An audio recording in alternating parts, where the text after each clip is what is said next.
Daily Devotion with Pastor Balla for May 1st, 2025. The Lord blesses Job abundantly. From Job chapter 42, verses 11 and 12. Then came to him all his brothers and sisters, and all who had known him before, and ate bread with him in his house. And they showed him sympathy, and comforted him for all the evil that the Lord had brought upon him. And each of them gave him a piece of money and a ring of gold. And the Lord blessed the latter days of Job more than his beginning.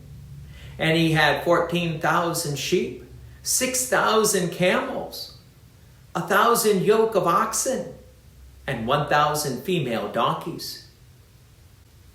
After all the sorrow and isolation Job faced, we see here a beautiful picture of restoration, not just in possessions, but in relationships.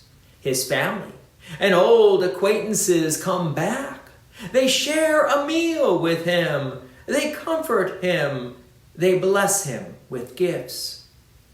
Job's suffering, which once left him alone and broken, now becomes the backdrop for renewed fellowship and overwhelming blessing.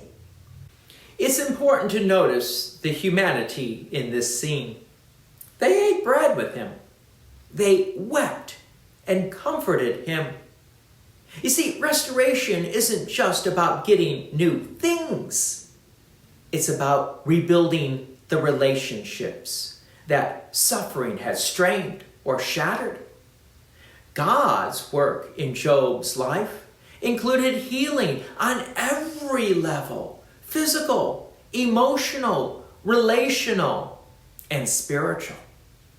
So this passage also emphasizes how richly the Lord blessed Job.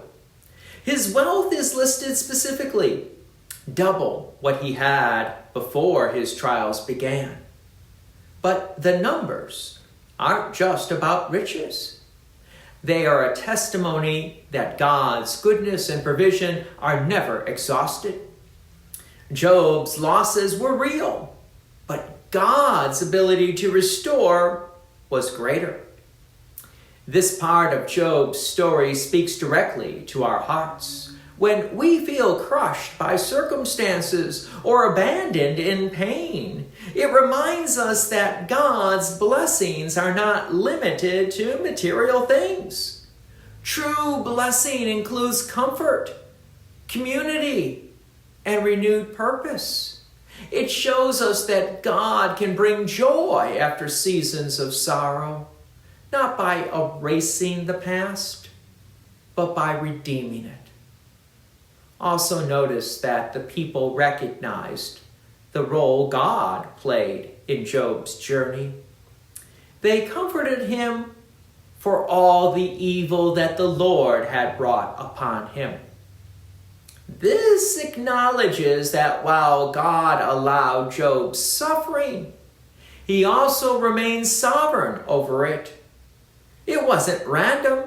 It wasn't pointless. It was part of a larger story of faith, endurance, and redemption. We don't always get to see the full restoration story as clearly as Job did. But we are promised that in Christ, no suffering will be wasted, and every tear will be wiped away. God's blessings may not always be material, but they will always be real, rich, and abundant in His perfect time. So hold on to hope. Restoration is part of God's nature, and His blessings are often deeper, fuller, and richer than anything we could have imagined. God's peace and many blessings be with you. And thank you for listening. And please take an opportunity to share this message with others.